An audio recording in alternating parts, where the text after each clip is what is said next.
So welcome everybody to this South East Psychological Professions Network event. My name is Bill Tiplady and I'm the co-chair of the network, hence my being here and speaking first, although I'm not going to be speaking for very long because I'm going to be handing over shortly to Margo. We're delighted to have Margo with us today, speaking about the work that she's been doing with the PPN on our Equality, Diversity and Inclusion project, and speaking about her experiences of doing that and chipping away at the marble. I mean, I was going to make a joke about how I'm probably part of the marble, but actually, in a way, this, although I'm sure there may be some humour to come from Margo, this is a really serious subject, and that's why it's really important that we're here talking about it, that actually barriers to equality, diversity and inclusion in the psychological professions are very real and very present and very deeply embedded in our structures and our traditions. And that is why it's so important that we take time to address them and treat that as a serious and ongoing piece of work. So that's why it's really important that we've got Margo here to talk about the work she's been doing. And we're keen to really carry on supporting that from the Psychological Professions Network. So Margo, I'm going to hand over to you and thank you all for joining us. Thanks, Bill, and I'm truly humbled that so many people have turned up today. So thank you, and I hope you find this an interesting talk. And just to follow on from what Bill said there, we're all part of the marble that we're chipping away at and making change in. So the topic of today's talk is chipping away at the marble. It's okay, every time a lobby comes on, it goes over my presentation. Breaking the barriers as a Black woman leading on Equality, Diversity and Inclusion project. So let me introduce myself first of all. My name is Margo and I'm the PPN South East Widening Participation Lead. And also in the context of this talk, I think it's important to share that I'm the first Black and still only female programme director on a doctorate in clinical psychology programme. So in one way, I'm very honoured that it is me, but in another way, this shows an example of the marble because we're 2023 and it's still me representing the Black and brown community. Before I go into the talk, just wanted to say lots of you on the call and we're really keen to get your comments and questions. So please feel free to put any questions or comments in the chat. And Bill's going to look through for themes and comments and ask me questions towards the end, if that's all okay with everybody. So please, it's nice to see the chat being active. So please do be active in the chat. If I've said something that resonates in you or something you want to respond to, please use the chat and I do look at it afterwards. I've also, before I start the talk, would like to say a special thank you to Tessa Thomas. She was, I sadly say, my research assistant. She left at the end of March out of her own choice, I should say, to go and explore pastures new. And so I can just hear that somebody can't hear me. Is my audio okay before I carry on? I can certainly hear you. Can we just, if others who can hear Margo, there you go. We've got some thumbs up. I can hear okay. So I think whoever that was, Georgina, I would try the old trick of leaving and rejoining. And for anyone else who's having audio problems, but we've got a forest of thumbs up. So I think otherwise it seems like it's working. And a forest of names that I know as well. So hello, for those of you I know personally as well. So, sorry, I'd like to thank Tessa. She was a research assistant on this project and with me from reasonably the onset. And this work wouldn't have been possible without her. And she put together some of these slides before she left very kindly for me. I would also like to take the opportunity to thank the Psychological Professions Network South East for being innovative and for at least attempting to chip away at the marble with this project. You're going to see I'm going to critique that in a little bit, but actually to try and to make a change and make a difference in this way is quite unique, and I'd like to thank them. I'd also like to thank Bill because he's been supporting me throughout the project, and Adrian Whittington, who's also been key in this project. So let me move on to the next slide. So the aims of the talk is to present a brief outline of the project. Now, today is not about presenting the outcomes of the project in detail. We will do that at a later date and make various tools available to you all. Today is going to be a bit more hard-hitting. Today is about exploring some of the racial barriers which persist within the psychological professions, the system that we all work in. So we're part of the system, we're part of the problem. We need to all be chipping away at the marble. I wish I knew how to turn off the waiting in lobby sign. I'm going to discuss the ongoing work that we've been doing, and I'm also going to present my own personal reflections. Now, this will be very much, you'll see the project is an inclusive project, but I'm going to be presenting very much from a racial background, from a culture and racial background, because it feels important, and you'll see later why I have this perspective, to really reflect on culture and race at this point in the project, although the project was looking at wider variables over and above race and culture.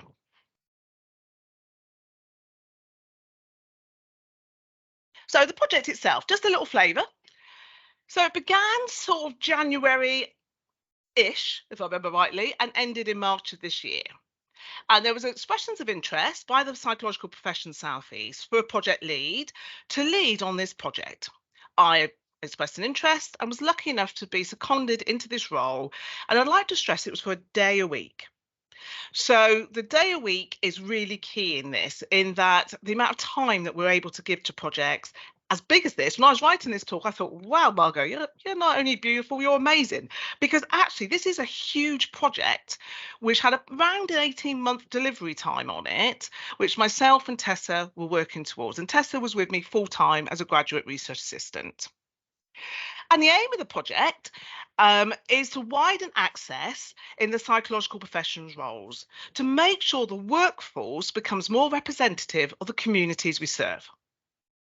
And we considered, within the project, we were to consider the protected characteristics as defined by the Equality Act. And they are age, religion and spirituality, sexual orientation, disability, race and ethnicity, and gender identity. And we also included class in as well, because we felt that was an important variable that we needed to consider. So I just want you to take a moment. Would you have applied for this project? Because it seems that there's a huge amount to cover here. It's not one of the protected characteristics, it's all of the protected characteristics that are being covered, with the aim of widening the profession to be more representative of who we serve for a day a week. So the objectives, and these are huge. I'm not going to go through them in details. We can make these available in the report. And also the lobby sign goes over every 2 minutes. I'm just going to change it on this screen. Bear with me a second. So and excuse me for turning this way. I've just got to read from a slide. I don't do it too often, but the screen's been covered with the chat. So to advise and lead on the development of a reference group. So in order to take this work forward, we needed to ensure we had a stakeholder reference group that we were answerable to, as well as to the PPN, throughout the work that we were doing. And it was, again, really heartwarming to see the kind of enthusiasm there was for this work. So we had stakeholder events, 3 events, and we had attendance up to, I think, about 45 people attending from trusts, university, aspiring, experts by experience, commissioners, the whole gambit of people attended because they all wanted to be involved in this kind of work. And we had 3 stakeholder events throughout the length of the project. We were also looking at mapping the activity, because that was one of the things I noticed. There was this huge momentum of work being done, but nobody knew what the work was or who was doing it or how good it was. And it felt like we were reinventing the wheel. And the objectives within this was to, first of all, focus on those funded, the professions funded by HEE, which I've listed there. But in reality, we went nationwide. We didn't just keep within the South East, and we also went across the 12 professions that the PPN represent. The project asked as well that we created platforms and processes to share information, and I'll talk to you a bit about how we've done that later, and to identify gaps in activity. And also to make recommendation for medium and long-term actions. And I decided to do that within the ethos of a strengths, weaknesses, opportunities and threat analysis, which the stakeholders were very much part of, as well as people who had the pleasure of meeting along my journey on this project. And that report will be made available in time, or segments of it. It's just going through, it's finished and it's written, and it's with the powers that be in the PPN at the moment. So let's get on to the nitty-gritty. What were the barriers that I came across in the project? And that's not necessarily the project barriers, that's the barriers inherent in the system that we all work.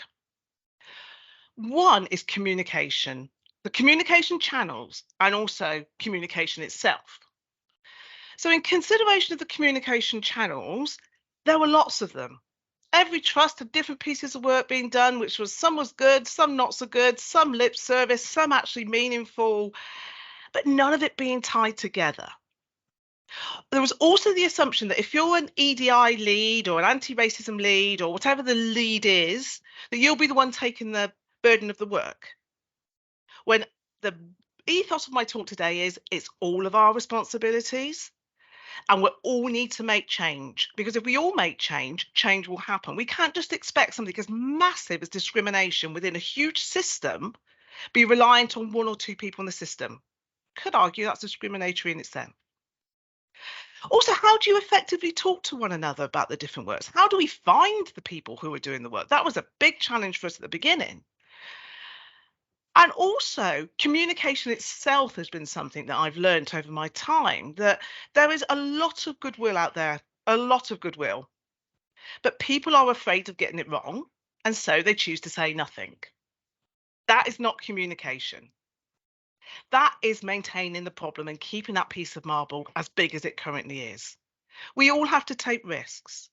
We all have to try and be professionally appropriate, be appropriately curious, but be prepared to get it wrong.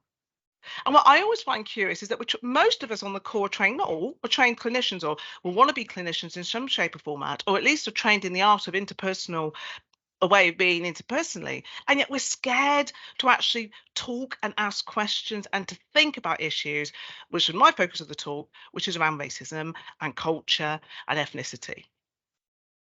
I have learned so much on this project, so much that I had no idea about across all the protected characteristics. It would never have happened if I hadn't opened up my communication channels, if I hadn't asked the questions, if I hadn't sought people out, if I hadn't done the reading, if I hadn't watched the films, if I hadn't got it wrong. And I would urge you all to think about your communication within this. What do you do? How do you use communication? Another barrier is support. Now, it's it's in the literature now that it is helpful for people from, and I'm going to say black and brown backgrounds because that's what I'm comfortable in saying, from black and brown backgrounds to have bespoke support within the workplace. What does that look like within your workplace? Is it provided? And you may say, why? Why do they need it? People from black and brown background will have most likely, not all, but most likely have experienced racial trauma and will be carrying that harm, that experience with them as part of their resilient selves. And that will be tapped into at parts in their working lives. Over my time of working in this area, there's been expectation that, let's say, somebody from a black descent will work with a known racist who will use a racist narrative, and that's okay because they're a clinician and they're trained. Is that okay? Is that really okay? Now, I'm not here to say whether it is or isn't okay. I have my own view. In a zero tolerance to NHS, my own view. So I did say I wouldn't be too contentious. But it's important to think about if we're going to be working in areas where we can get traumatized, and it could be through microaggressions, macroaggressions, things that people may not even realize they're saying, we need the appropriate support. And I would argue the support has to be from people who've had that experience, or at least are skilled in supporting people with that experience. And then one of the things I find really interesting is career development. This is one thing that made me realize I've been relatively lucky. I have in my time been refused a job because of the color of my skin. That wasn't in psychology, that was in my previous life. But I hadn't realized quite how apparent people feel that within the psychological professions, that they feel they're not put up for trainings, which will give them a sense of stepping forward, that they feel they have to dull down their cultural selves in order to get jobs, get promotion within the NHS, that they're simply not being put forward or spoken to about jobs when they come up. And that's happening in our system that we work in, that we're part of daily. And that's one of the places that some of you on the call today are in a position to make a change. Is it that you mentor somebody? Is it that you are in a position to say, oh, I'm going to make this job available to all? Is it that you can do talks to let people know, everybody know, not just the chosen few, about various jobs that are coming up and what they need to do to work towards those career goals? And it is a real barrier within the system and within, I think, it's not just the psychological professions. This isn't just this is the whole system that we live in, that we need to make sure equity for all in relation to career opportunities and the appropriate support is put in place. This is a real dilemma for me. This was a dilemma from the start. It was a dilemma when I realised the project was across the protected characteristics. And I've presented the social graces here because it's a tool that lots of you will be familiar with and shows the beautiful diversity of human nature. And indeed, I think that's important. And our intersectional selves are incredibly important. You may be thinking, my God, she's a beautiful dual heritage Nigerian white British woman, and you'd be right. But of course, I'm made up of other those parts of those graces as well. Is it all of those graces that maybe hinder me in my career progression or mean that I'm still the only black face on a director's meeting, on a clinical psychology director's meeting? And sometimes when I've done this work, I've heard people say, so if I'm talking about race and culture, for example, I'll get the what about X or what about Y? And I quite agree. Every part of who we are needs to be considered, particularly within the protected characteristics. But do we dilute? Do we put those protected characteristics in one group and assume it's the same for all? Or do we respect the differences that's inherent within coming from a racially different background from the workforce, or having a disability, or my gender, not following the male-female kind of norm? Don't we have differences and needs that need to be considered within that? And those of you who have said what about, just take a moment. When you're hearing somebody be brave enough, and this takes bravery to do this kind of talk, when you hear somebody be brave to talk about something they're passionate in, saying what about, to me, it's not about what about, it's both. It's an and, it's not an or. And you can chip away at your own piece of the marble. If you have a passion about gender identity, you chip away. There's enough marble to go round for us all. But that is a barrier, I think, within services as well, because if you're offering reflective spaces, for example, do you offer black and brown reflective spaces? Do you consider religion in with that? How wide do you go before you dilute? If you would like to, my perspective on it is you keep each group as kind of tight as you can, because I believe the needs of groups, although there are some similarities, there are some differences as well. Another key barrier is the reality of short-term projects. And I realised this, and I had really open talks with both Adrian and Bill about this, is I realised I was part of the problem. I'd taken on this role in good faith. I wanted to make a difference. But actually, a whole host of short-term funded projects, I believe, is not the answer. We're just, again, feeding into that ethos of short-term pieces of work being done. And then what's going to happen to my report? Took me a long time to write that report. What's going to happen to it in reality? Where's it going to go? Who's going to know about it? Who's it going to inform? Now, I'm going to do my level best to make sure it informs. But I'm sure those of you who've taken on project work before will know that sometimes you think, well, what's next? What's next? And for me, I would love it that the NHS would they love a long-term view plan. If we had the same meaningful plan with a sustainable action plan within it, where change happens over a period of time, because you can't make these changes overnight. It's going to take time, and it's going to take effort, and it's going to take each and every one of us to chip away. So it's really interesting, I think, with the ethos of short-term projects, because I'm still on a short-term project, but very much saying we've got to stop the short-term projects now, and we've got to think about having an EDI leadership team from across the protected characteristics working on this kind of work, because it's complex and it's detailed. And then my probably most controversial one of all. Thank you, Shan. My most controversial one of all is lip service versus commitment. And I just want you all to take a moment. Are you the type of person who gives lip service? Or are you the type of person who's committed to change?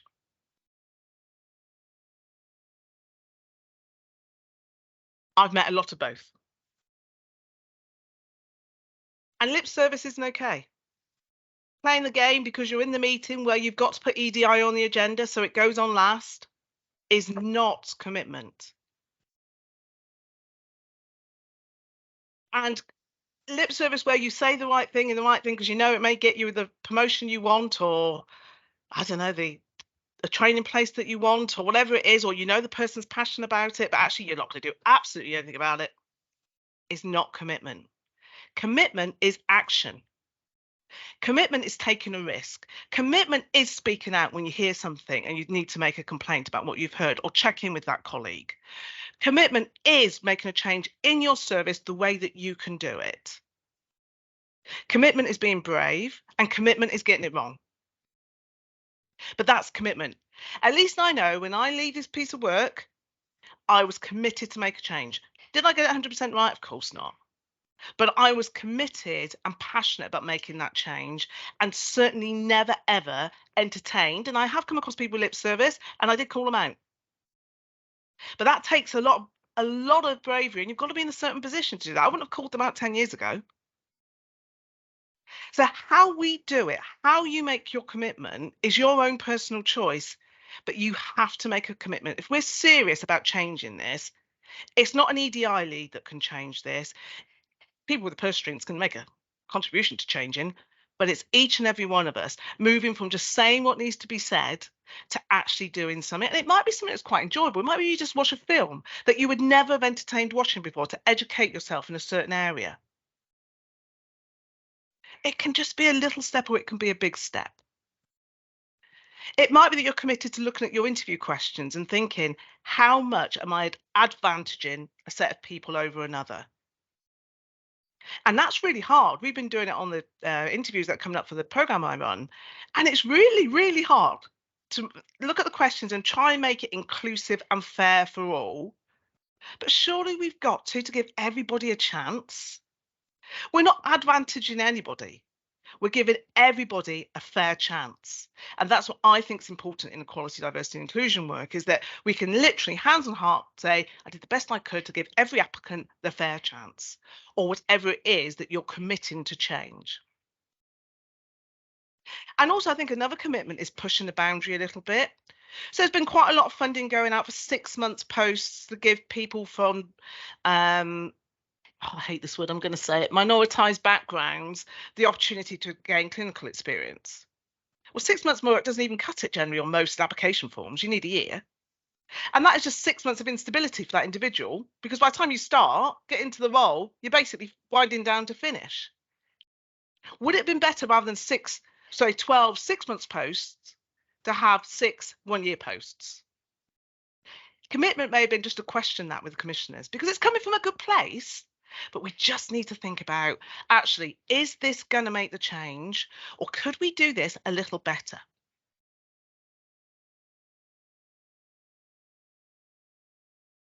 Expectations.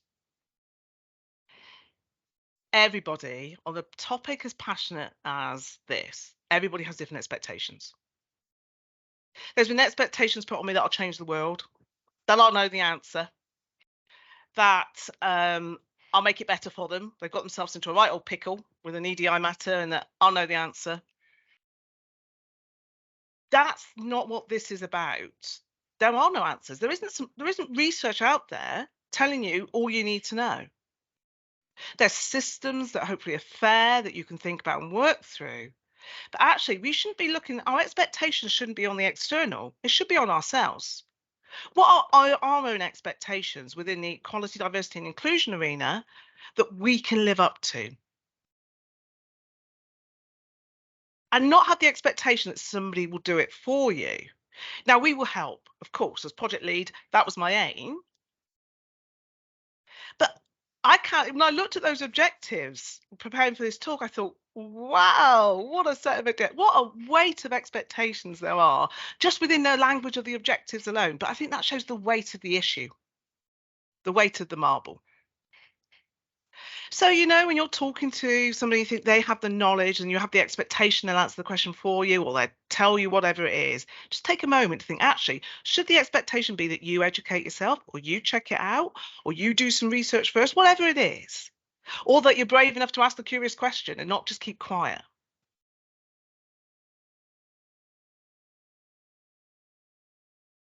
Personal responsibility. Again, another interesting area, because I don't know how many of you have worked on projects that have such a personal resonance to you as for me working on this project has been. I know one of the, again, humbling experiences across this project, and there's been many, it's been a fantastic project to work on, is that I've met so many people who in their own time have set up groups to support their own bit of the marble. So I've worked with a disability support group, I worked with an Asian male support group, and I've worked with the Snapbam guys who really look at aspiring from an EDI perspective for clinical psychology. And there's been others. One of the things that's been incredible is that it's in their own time. There's no support, there's no reflective space for them. And the system's allowing that to happen. And yet the work they do is incredible. And I'm sure there are similar support networks within the trusts and universities. There's various probably interest groups and things that are happening. Is this designated within someone's work time? Are they recognised for that work? Are they appropriately supported when delivering that work? And I think that is key to this work, is that it's not just a matter of, oh, yes, okay, so we've got this group, there's this Facebook group going, why don't you look at that, job done, woof, woof, woof. Or Margo's running a reflective space for Black and brown people, just go to that. It's actually thinking about what's your responsibility within it. And the also responsibility, which is very personal for me, was around when I was made programme director, I did a blog with Adrian Whittington and I didn't want to do it. And a colleague, Chris Irons, said to me, you've got to do it, Margo. You're the first blackface female. You've got to do it. And I'm like, no, I'm not going to do it. And we literally had this conversation of, you've got to do it. I'm not going to do it. And in the end, I did it. And what was astounding for me is I was really glad I did it, because I am actually quite a private person and I wouldn't choose to be talking today at such personal levels, let alone on the blogs. And there are links to the blogs in the handouts that will be made available. And in that, when that blog was launched, I didn't know the date it was launched. And I literally opened up my email that morning to 300 emails. Now, sadly, that's not unusual, but this day it was unusual. And it was from people who'd read the blog and been inspired. And that was an incredible moment for me. And the first one I read, and you may be in the audience for all I know, is I always thought my face was too black for clinical training. And I'd given them hope. So still in, I think that was 2020, 2021, that blog went out. Still then, people believing that the colour of their skin means they won't get an opportunity that somebody who has white colouring will. And we're all part of that system. And I took time to respond to each of those 300 emails. And what it gave me was the insight, the importance of being a role model. That we need to see people in the positions that we want to aspire to. It gives us hope. And so we need more role models from the range of protected characteristics to be in those positions so people can see they can aspire to that. And that it's not just for the chosen few who've got wealth and connections and have been able to do their gap years to get whatever and do their voluntary AP roles to get their experience. That's not how I became a clinical psychologist. I worked throughout my degree. I worked throughout my PhD. I had to fund myself. And so it's making sure that everybody has that opportunity and that the skills that I would have brought to the interviews was recognised by the programme that offered me a training place. It must have been so atypical to the norm. Quite groundbreaking, really, in its time, but really shouldn't be. That we should be looking at the range of skill sets that makes the clinician that we want in whatever psychological profession we're working in. So the project had a huge personal response and still does have a huge personal responsibility for me. And I think that's why I'm so passionate about it. Can you say the same about a project you've worked on, or if you've been involved in EDI work? Do you have that passion and enthusiasm? Are you doing it just because it gets you one step of the ladder, or you've got to, or it's the latest craze in the trust? That's not chipping away at the marble.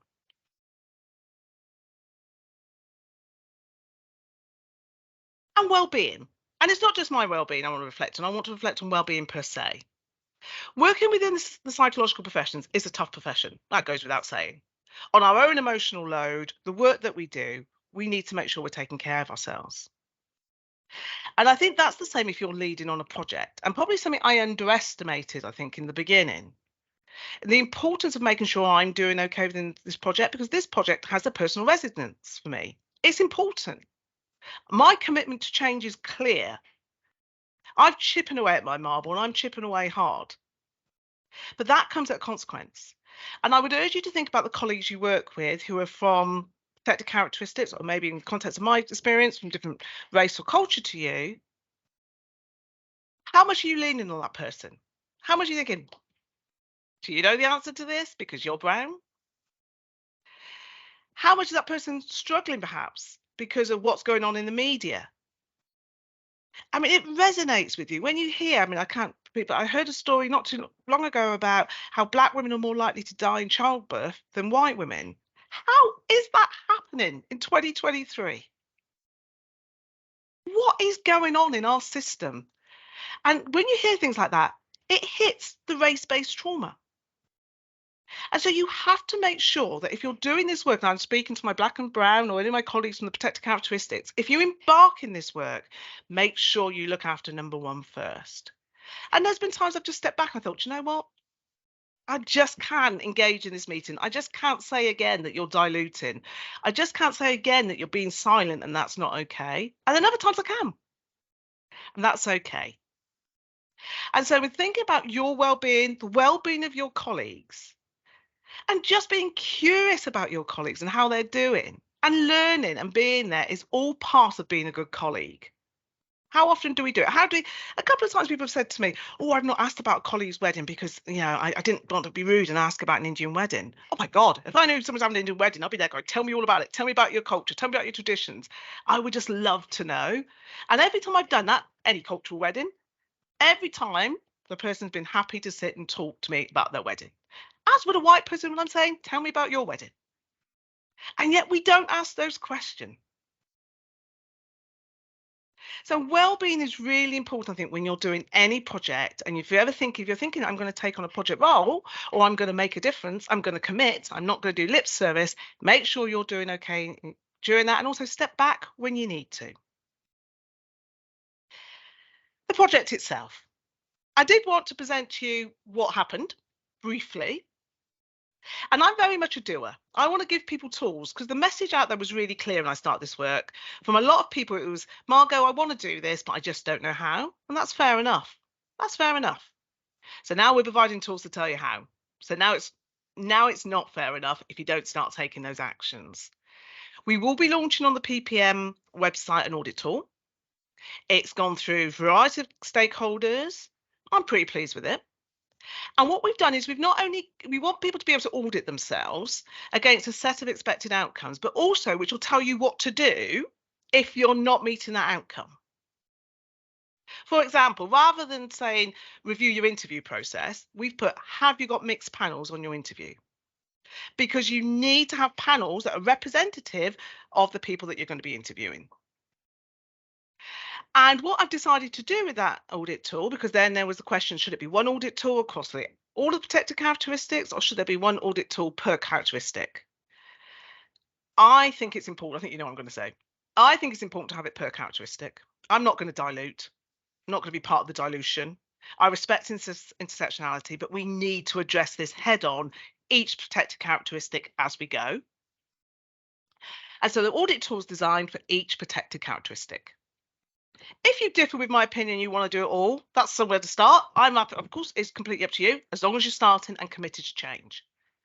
And it also gives you the opportunity to rag rate yourself, red, amber, and green, clear actions on what you need to do next, and also resources via the resource bank to help you make that change. There's also going to be an EDI resource bank, again, available on the website. And on that resource bank isn't I would say something we're wholeheartedly recommending or an exhaustive list. It's some of the things we've come across in our work that we found helpful, and we hope to be adding to this resource bank as time goes on. And what I'd love is that people add to it as well. That if you've read a good book, or if you've seen an article, or if you want to share a film, or if this really taught you something, it's an interactive thing where you can put those recommendations on. So we have that central resource. And I've also written the strengths, weaknesses, opportunities and threats report. And we're now just going through the final stages of tweaking it and discussing it with the PPN before we launch it more formally, or launch some areas of it more formally.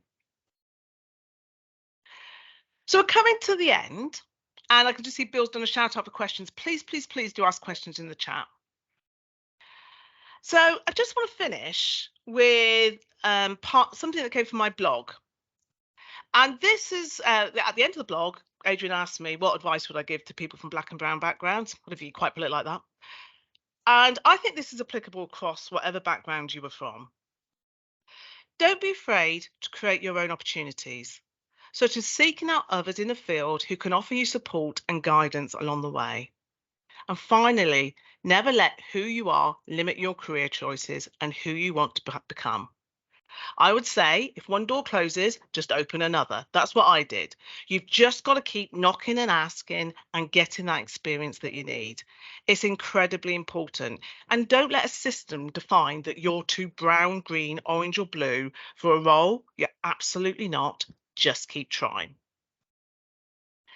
And I'd just like to finish with thank yous where I started. And so here's all the people I'd like to thank, particularly the 3 experts by experience who were along with us for the entire journey of this project and contributed hugely. And of course, I don't know if you're on the call, Tessa, but of course, Tessa as well, for all her hard work in supporting me in delivering on this project. And I'd just like to say thank you, everyone, for listening.